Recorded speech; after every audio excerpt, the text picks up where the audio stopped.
com os fenômenos que eu acompanhei de outras pessoas e com a minha mediunidade, nesse sentido mais geral, eu já posso ter absoluta certeza, já tive várias provas. Provas essas que se a academia me pegasse para me testar ia dar errado. Daí ela ia dizer o quê?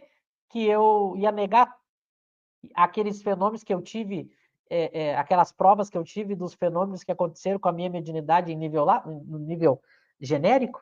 Veja como não funciona. Não funciona assim. Por isso que eu não posso tentar entender a mediunidade partindo de premissas que não são as de Kardec. É por isso que eu insisto com as pessoas. Por exemplo, a própria pergunta que foi feita, ela não parte da premissa da teoria de Kardec. É por isso que não dá certo a resposta. A pessoa está fazendo uma pergunta usando a premissa que não é de Kardec. Ou seja, só alguns têm. E depois, como eu falei, mesmo que eu não tenha, eu posso comprovar. Eu só tenho que buscar o conhecimento e não ser preconceituoso no sentido intelectual do termo, né? Que hoje essa palavra está mais ligada a outros assuntos. Então eu diria que é perfeitamente possível que todos tenham a capacidade de atestar a vida após a morte. Se vocês querem falar também. A pessoa pode usar a razão e a mediunidade de outros, como você bem falou, né? E todo mundo é médio no sentido lato, né? No sentido estrito, nem todos, mas não é difícil encontrar alguém que seja. Agora, quanto à questão de por que alguns nascem, né? Kardec diz que é radicado no organismo, né? Bem, isso tem a ver com as provas que o espírito escolheu antes de encarnar, né?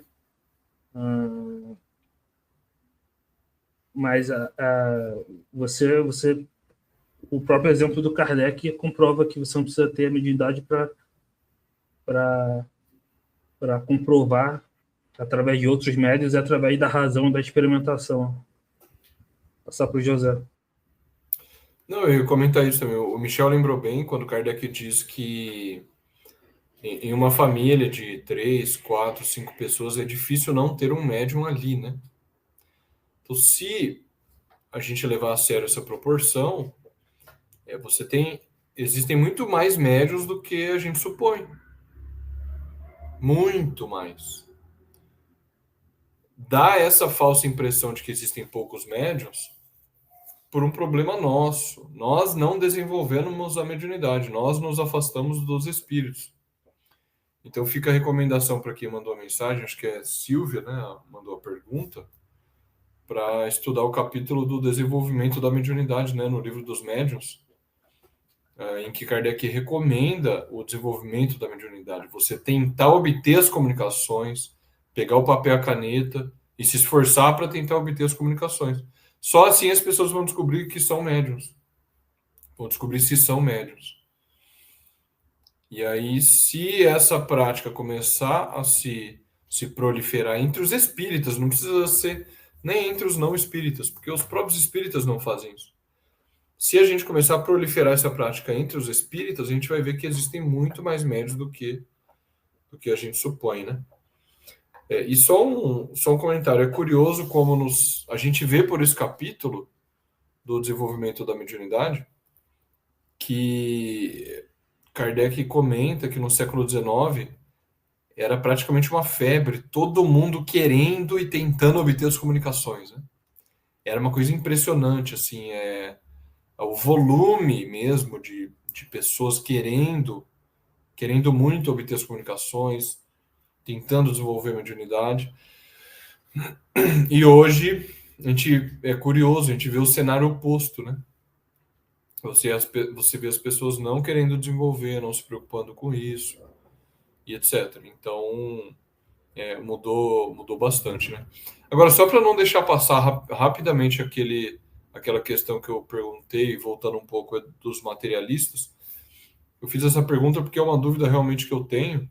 Já encontrei algumas pessoas materialistas aí ao longo da vida, né? E materialistas em graus variados, assim. Pessoas que faziam uma oposição sistemática e que depois, com o passar do tempo, foram abandonando alguns preconceitos. Bem curioso isso. A pessoa era cética, mas assim, de preconceito forte com o espiritismo, depois passou a ter uma ideia mais positiva. Já conheci alguns que não têm um preconceito forte, mas não querem se preocupar com isso. A pessoa fala, não, prefiro continuar no mistério. É curioso isso. E aquele materialista que ele coloca em dúvida, ele não faz uma oposição sistemática, tem até uma simpatia, ele já deu livros para pessoas, se a pessoa leu, achou interessante, mas não chegou a formar a crença, a convicção, né? Então, de fato, realmente, como vocês lembraram, né, que Kardec faz essa distinção no livro do Método, no capítulo do Método, existem graus variados de materialistas, né? E é bom a gente ter esse conhecimento para usar de estratégia, né? Com relação às pessoas, se a gente dedica tempo ou não. Mas voltando aí à pergunta da Silvia, se vocês quiserem comentar alguma coisa sobre essa questão da mediunidade. Eu só queria, Silvia, eu acredito que talvez você ainda não tenha lido, além do livro dos médiuns, como já foi tratado aqui, também as revistas, né? A Revista Espírita, desde o ano de 1858 até abril de 1869, quando foi, né, o último mês em que Kardec deixou preparado. Então, se ler, você vai ver a quantidade de comunicações que chegaram para Kardec, de grupos íntimos, familiares, pequenos grupos, além de sociedades, pequenos grupos.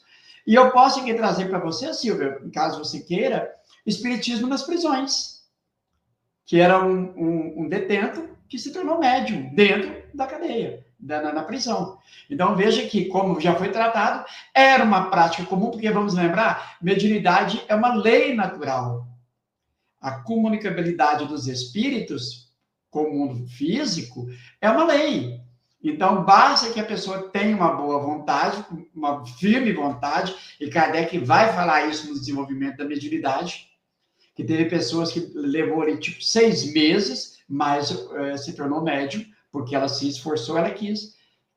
Aí, de novo, vou repetir o Michel e o Eric, e o José, são raras as pessoas que não têm essa faculdade em estado latente para se tornar, de fato, médium. Mas é preciso o esforço, e aí o esforço começa pelo estudo. Tá? Então, fica a dica aí, Silvia, para a leitura também das revistas espíritas, que você vai ver que são inúmeros artigos de médiuns em pequenos grupos, e médios até trabalhando de forma isolada.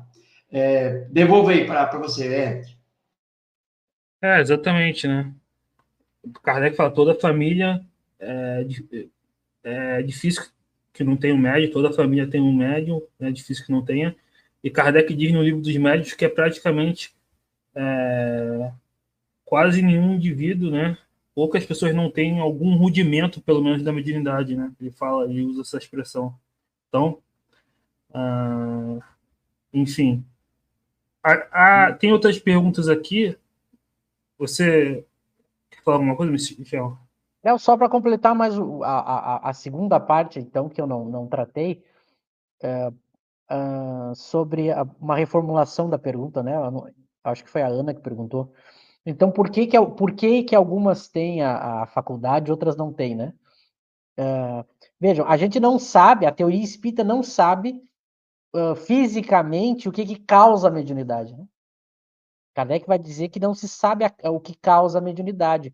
A única maneira de saber se a pessoa é médium ou não é testando. E aí ele dá o método de como testar. Então, fisicamente, a gente não sabe o que causa a mediunidade. Então, a resposta, até o Eric comentou sobre isso, a resposta para essa pergunta ela é de nível moral. O que a gente sabe é que algumas pessoas têm mediunidade, outras não, por causa da necessidade de provas.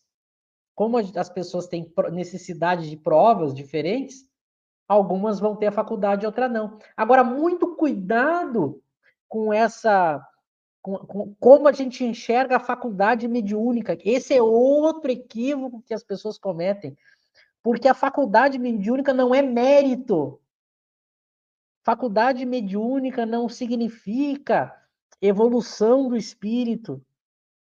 Porque Kardec vai mostrar que se eu tenho a mediunidade, essa geral que todo mundo tem, e eu uso ela da maneira correta, de uma maneira eficaz, ela é muito mais